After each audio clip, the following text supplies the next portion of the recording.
Mana Dork Kindred is something I've been wanting to do for a while, and I finally found the commander for it. This is Raggadragga. This whole deck came in under 25 bucks as well, so that's pretty exciting. And please hit like and subscribe.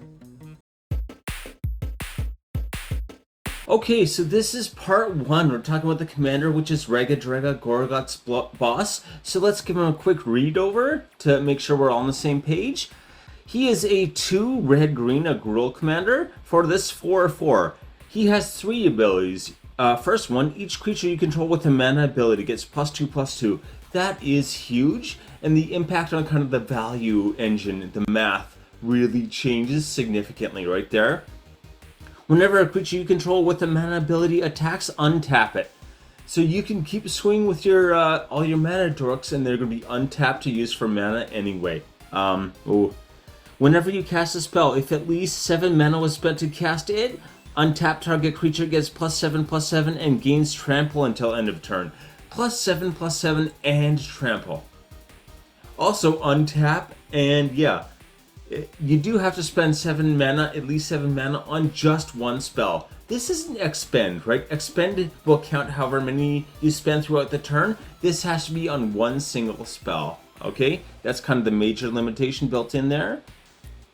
So let's talk about the first ability, or the first 2 abilities, I should say. So Mana Dork's getting +2/+2 changes the math on the values, as I said. It is a huge difference. A lot of times people want those 1 mana Mana Dorks that are 1/1s. Those are 3/3s already. And it kind of carries on from there. And if you attack with these creatures, they untap and they're ready to go again. Like, for defense, for mana, whatever you want, they're always going to be ready. Like, it's pretty huge. Bigger Mana Dorks are more useful in this deck. A lot of times people don't want to use the one, or they only want to use the 1 mana Mana Dorks. My favorite is actually Wandertail Mentor. No, Trail Tracker Scout. What am I talking about? Trail Tracker Scout. A lot of people hated on that one when I posted it. I did a short where I said I thought it was the best Mana Dork. In this deck, it's crazy. But anyway, I thought it was the best one. And a lot of people were like, it's 2 mana, it's terrible. Like, yeah. It has expend 8. If you expend 8, that means spend 8 mana on spells during your turn. You get to put a permanent from your graveyard back into your hand. In this deck, that is insane. Like, you want to be spending 7 mana on 1 spell. So yeah, going to 8 is not a huge stretch. Anyway, yeah. Let's look at Llanowar Visionary. When I'm talking about the math, this is a perfect example. So he is 2 and a green for this 2/2. So when he enters the battlefield, draw a card and tap for a green mana. Sounds not impressive. 3 mana, you get to draw a card, which is nice, but it's only a 2/2. But with Raggadragga, he's a 4/4 that costs 3 mana. When you come in, you get to draw a card and he taps for mana, meaning that he gets all of these other bonuses. Like if he attacks, he automatically untaps. Whoa, that is a pretty huge difference. 3 mana on a 4/4 that lets you draw a card as well is a really good deal all of a sudden. So yeah, he's a great example of the value engine really shifts there. Let's talk about his third ability. It is a bit different than usual. So I think I definitely misread this the first time, or I kind of filled in a different reading of it. I think it might be something a lot of people get wrong. Whenever you cast a spell, if at least 7 mana was spent to cast it, untap target creature gets +7/+7 and gains trample until end of turn. So this does not say cast, a spell with 7 CMC or higher, or something like that. That is how I read it the first time. That's wrong. That's not what it says. So even if you have something that is 7 CMC, and you have some kind of cost reduction, this doesn't trigger. This only cares that, number 1, you spend the mana on spells, and it's 7 or more mana on the 1 spell. If you have 7 between 2 different spells, this doesn't work, right? It doesn't have to be 1, and it has to be 7 mana spent. Not the cost of the spell, what you actually spend. So that's why we're using X spells in this to really get that value there, because you can just pump the mana into them, and it'll always work. So that's a really nice little bit there, but again, not CMC. That's the tricky thing. The deck price is $24.72. Remember, the deck objective is to turn Mana Dorks into the threat at the table, and this deck can do that. You just have like everything you need. Really, all you need to worry about if you're playing this deck is like keeping your card draw going, and we have lots of stuff for that.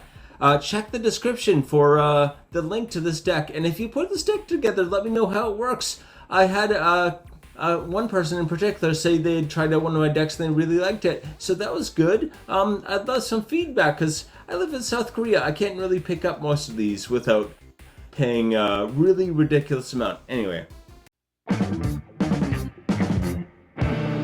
we are looking at part 2 now. These are the key cards that really get work done in the deck. So the high synergy cards. Ley Line of Abundance is our first one. 2 green for this enchantment. So if it's in your opening hand, you can just start the game with it on the battlefield. So it'll cast for free if it's in your opening hand. Crazy. I don't even know if it technically casts, but anyway. Whenever you tap a creature for mana, add an additional green. Oh boy. And for 6 green, put a +1/+1 counter on each creature you control. We do have a +1/+1 counter sub-theme in this deck, so that's going to do a lot of work, that's for sure. I think this is overall the most useful card in the deck, so yeah. If you have it, definitely cast it. There are a total of 22 Mana Dorks in this deck, so the extra mana is going to happen. It's going to happen. Even if you have to cast this for 4, you're going to get your value back very quickly. Next up, our next couple are all about granting the mana ability so that you can benefit from the +2/+2 and the like untap on attack. So Summoning Materia, 2 and a green for this artifact equipment. Look at the top card of your library at any time. As long as this equipment is attached to a creature, you may cast creature spells from the top of your library. Equipped creature gets +2/+2 and has tap to add a green. So it gives you not extra card draw, extra card selection, and it gives you that mana ability and +2/+2. So with Ragga on the battlefield, it can be +4/+4. Remember, you can equip this to him. His ability will work on himself. So yeah, you can give him +4/+4 and make him an 8/8 just by adding this. Equip is only 2, so that's not bad either. Next up is Careful Cultivation, 2 and a green for this aura this time. Enchant creature or artifact. So kind of interesting, they can also enchant an artifact. You probably wouldn't want to in this deck, but yeah. As long as the enchanted permanent is a creature, it gets +3/+1 and has reach, as well as tap for 2 green mana. So you can give anything, not only that mana ability for the +2/+2 and the untap on attack, but it's going to have +1/+3, so that's going to be +3/+5 and reach and tap for 2 mana.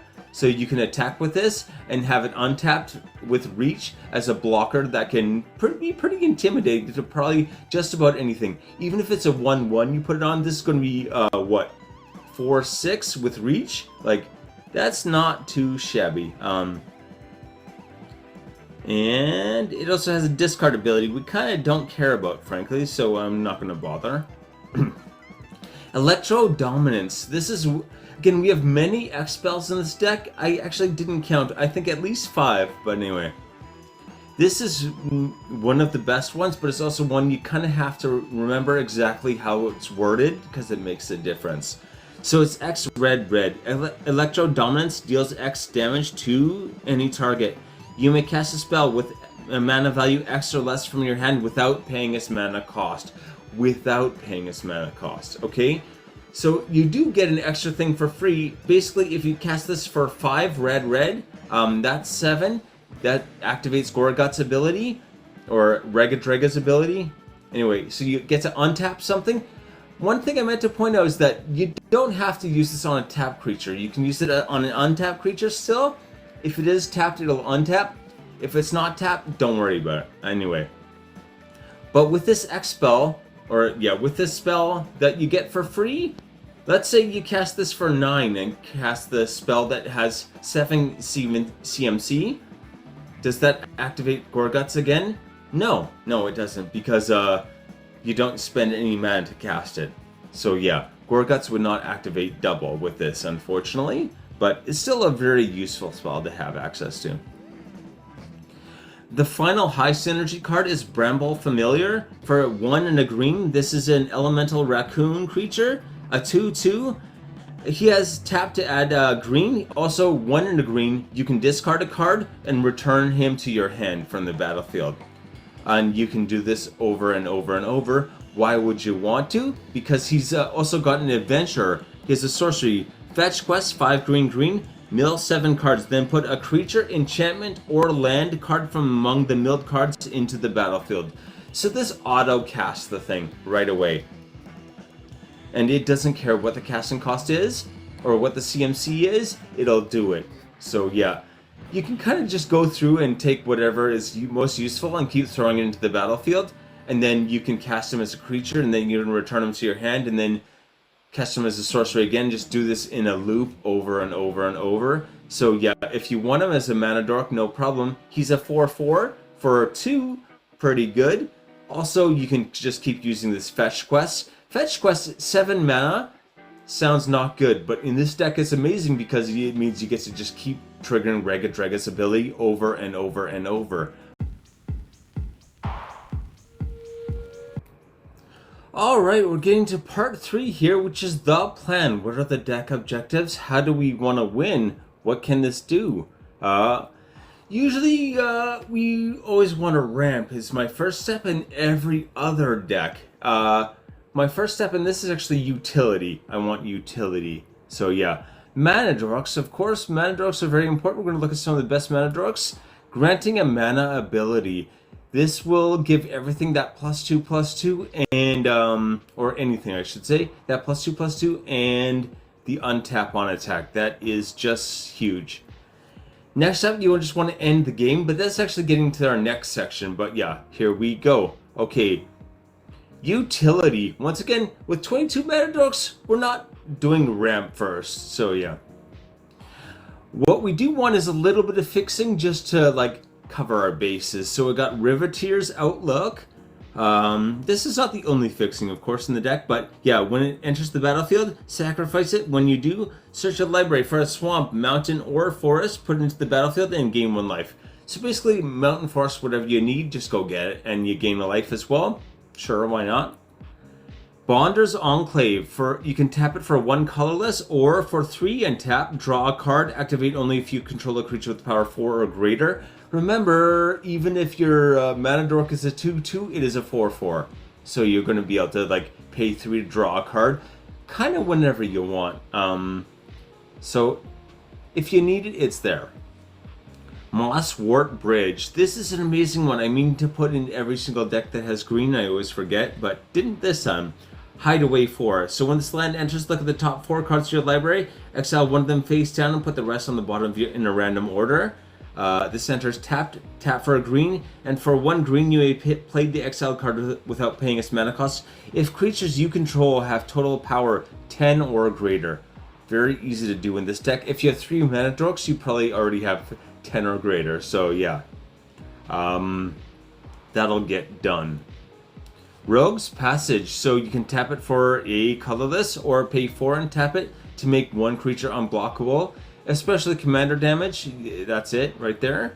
Kessig Wolf Run, tap to add a colorless, and you can pay X in red or green, and tap it to give a creature +X/+0 until end of turn. Remember, this is an ability. This would not count for Goreguts 3rd, because it has to be a spell, not abilities. So unfortunately, this would not work.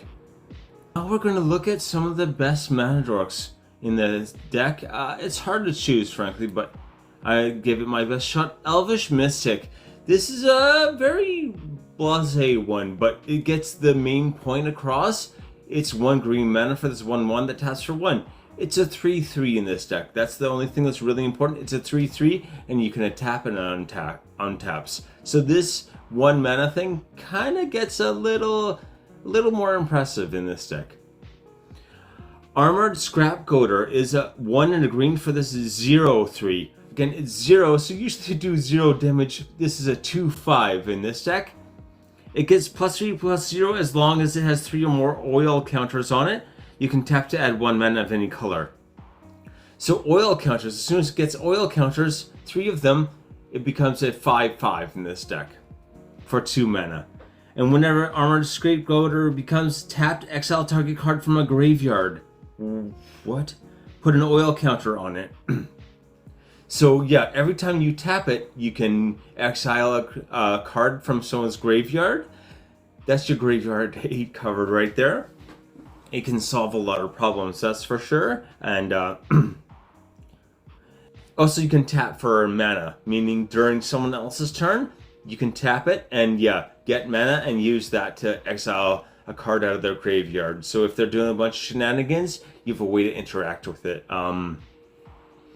Real good. Anyway, Illison, Caryatid. Anyway, okay. 1 and a green for this plant is a 1/1 again, so that's going to be a 3/3 in this deck. Add 1 mana of any color. If you control a creature with power 4 or greater, add 2 mana of any 1 color instead. So you're very quickly going to be able to have, even itself, it will count. So if you've got something that gives +1/+1 counters, which there are many in this deck, and he gets his bonus from Goreguts, there you go. He's a 4/4. He's tapping him. He counts himself and taps for 2 mana. Cradle Clear Cutter. So this is an interesting one. For 6 mana, or for 2 and a green, you can cast as a prototype. The prototype is a 1/3. That's the difference right there. But it's regularly a 3/6 and has tap at amount of green equal to its power. So even if you cast it as a prototype for 3, it'll have power 3. And as soon as you're able to tap it, hopefully you've got Fires of Mara or whatever, Maya, I think it is. And all of your creatures have haste, so you're going to be able to do it first turn. And he can pay you back for his own value immediately. And if you cast him for 6, he's a 3/6. That's going to be 5/8, remember? And yeah, he'll tap for 5 every turn. It will pay itself off very quickly. Tender Wild Guide for 1 green. This is a 2/2, which is going to be a 4/4, keep in mind. He has tap, add 1 mana of any color, or tap, put a +1/+1 counter on this creature. So he can put +1/+1 counters on himself, very good, but also has offspring too. So if you pay 2 extra, you get to make a copy. You're going to make 2 of these. So yeah, you're getting 2 Mana Dorks. They're basically going to be 4/4s that can put +1/+1 counters on themselves, or yeah, just tap for mana, which is always nice too. Granting mana abilities. Okay, so we've got Careful Cultivation we talked about already, and Summoning Materia we already talked about, so not going to spend a bunch of time on those. Very useful to have though, but what is different is Citadel Hierophants. I can't say it, but it's good. 3 and a green for this 3/2. Creatures you control have tap to add a green. Creatures. It does count itself, because it doesn't say other creatures, it just says creatures.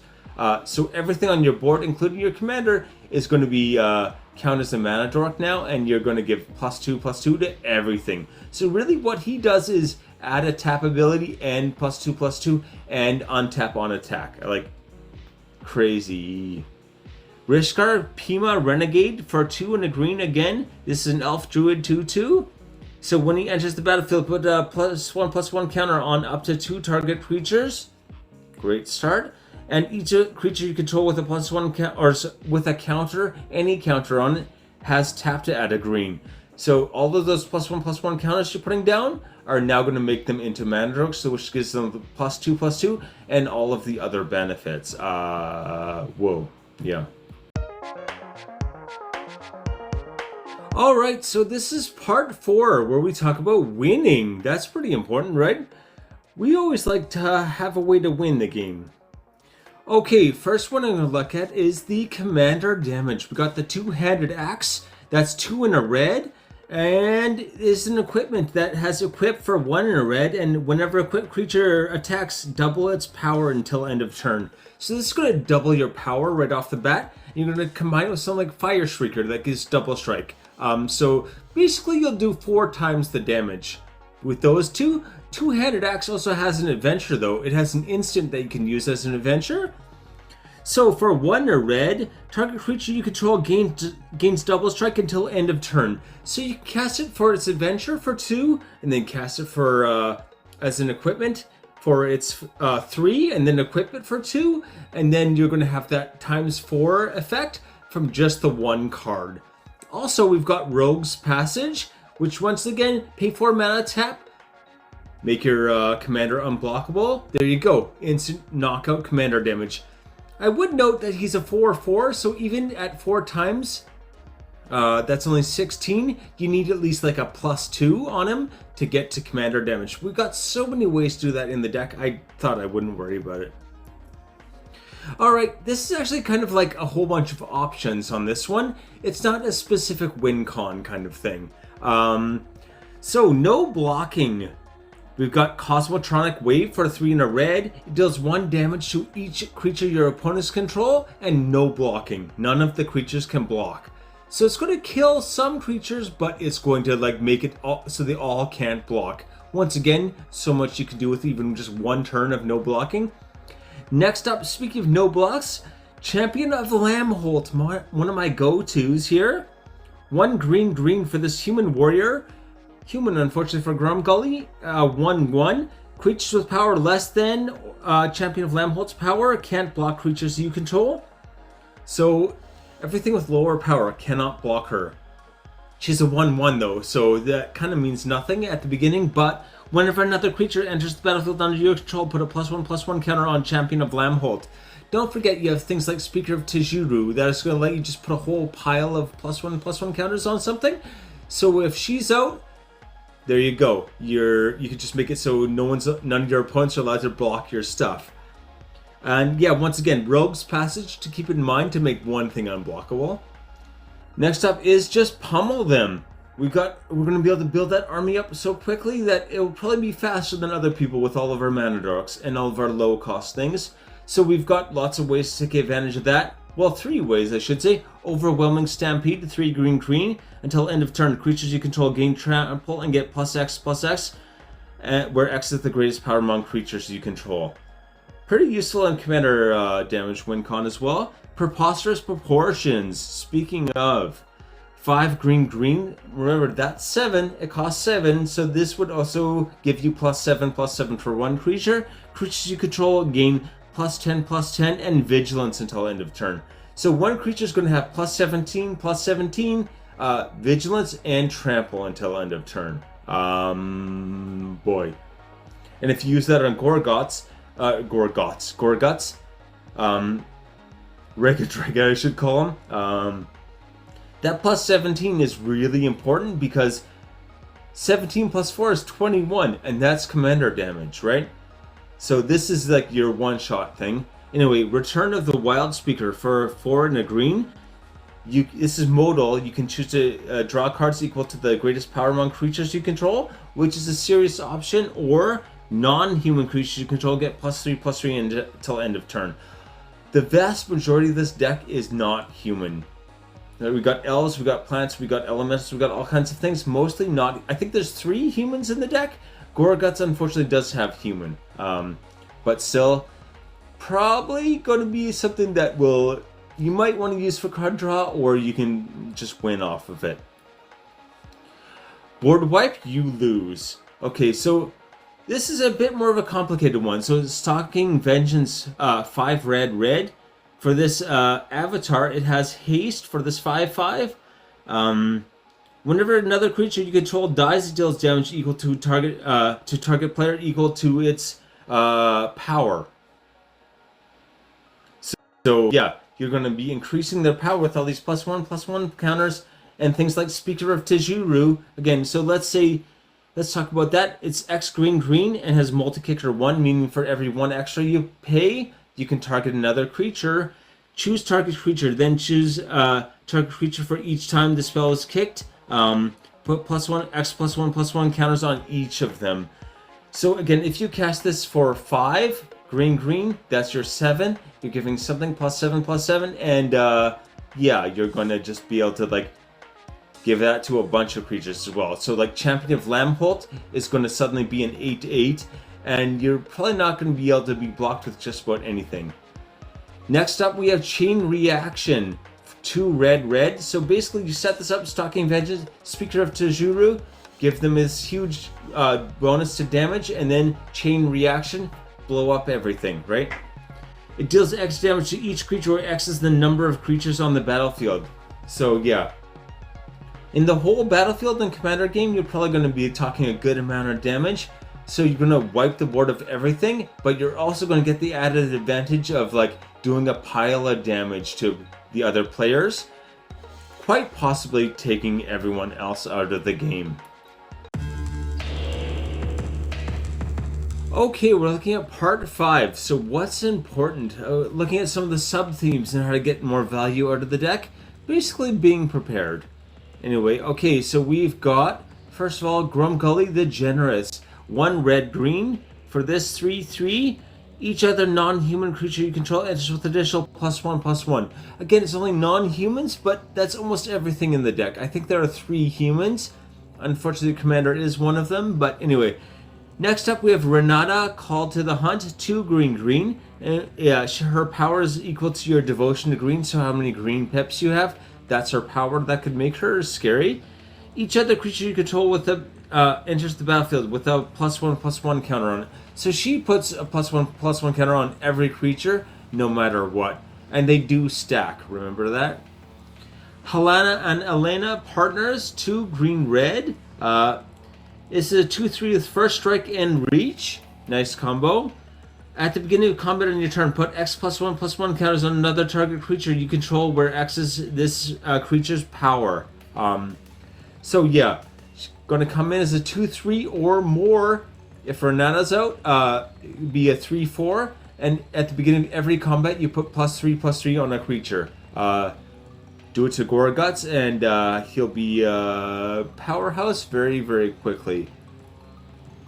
Thickest in the Thicket. So we got 3 green, and when it enters, put X +1/+1 counters on target creature where X is that creature's power. So you're basically putting X, doubling their power in X +1/+1 counters.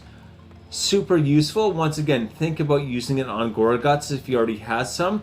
And in combination with something like Speaker of Tajuru, it's terrifying.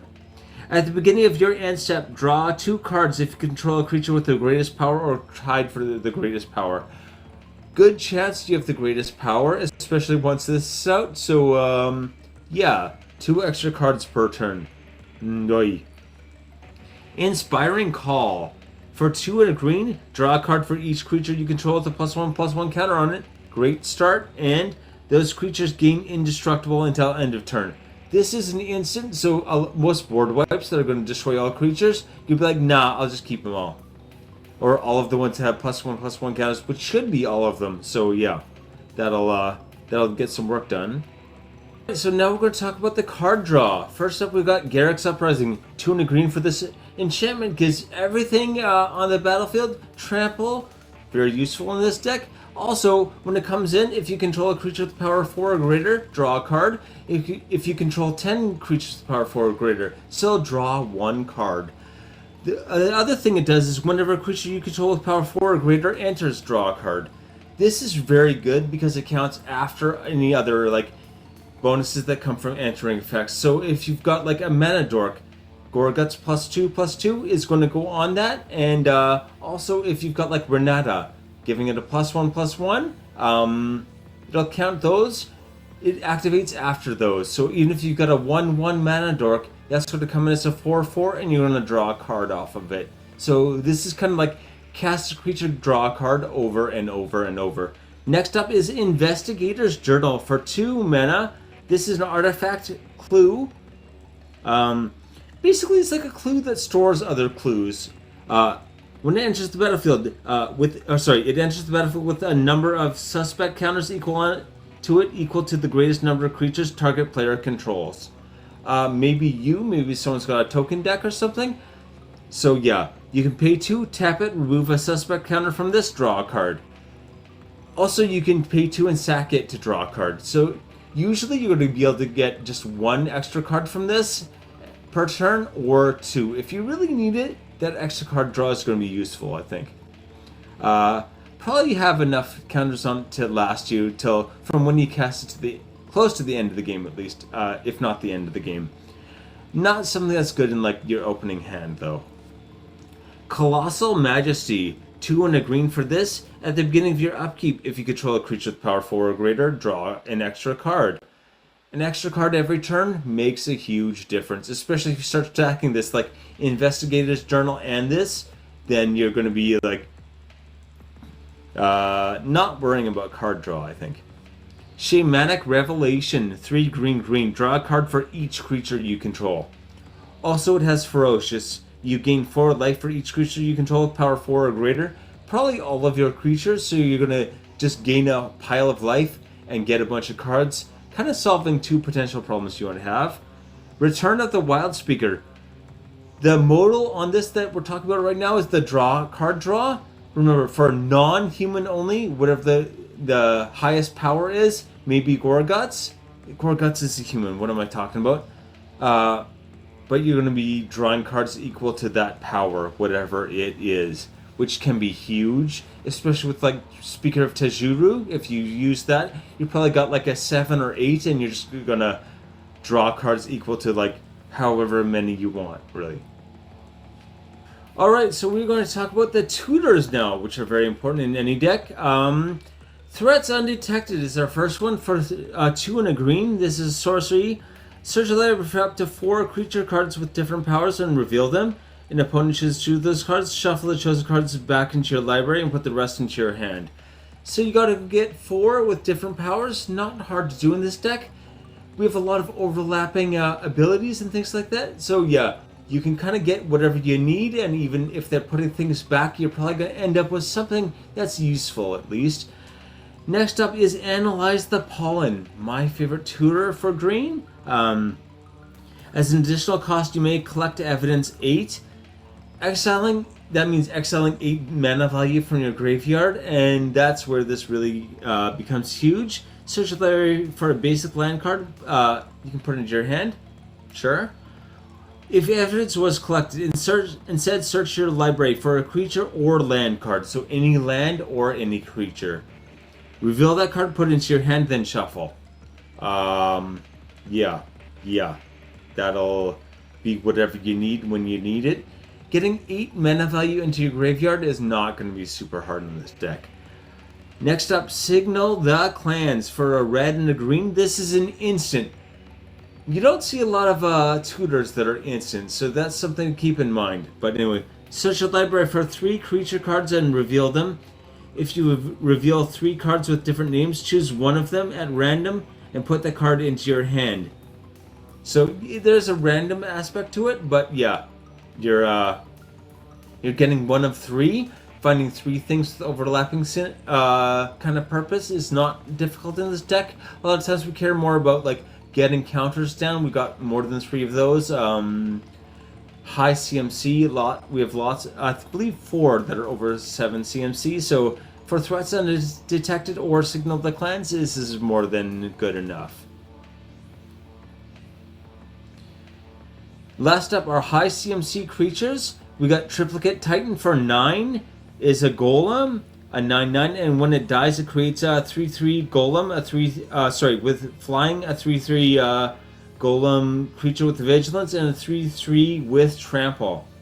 So this basically splits into 3 that have different usages that will be still quite helpful in this deck.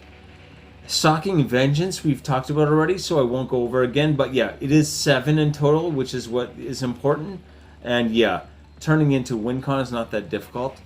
Drakaseth, Maw of Flames, 4 red for this dragon 7/7 flyer, and when it attacks, deal 4 damage to any target and 3 damage to up to 2 other targets. So yeah, the 4 and the 3 cannot be the same. You have to target 3 different things, but 3 different players. Any target, hey, hit one player for 4 and the other players for 3, no problem.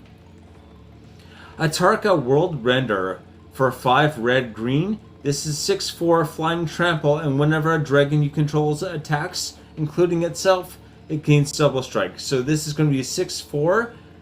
Gives itself a double strike. It is flying trample as well.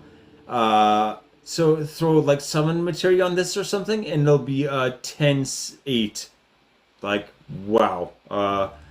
This can just do so much work in this deck. Anyway, if you have any suggestions about how to improve the deck or any ideas, I'd love to hear some feedback. I know there's a lot of ways, even on a budget, you could probably find some improvements to make to this. I saw a whole bunch of things I wanted to put in, but there's no way it was sitting under 25 if I did. But I'm sure there's a lot of ideas out there. Anyway, take it easy.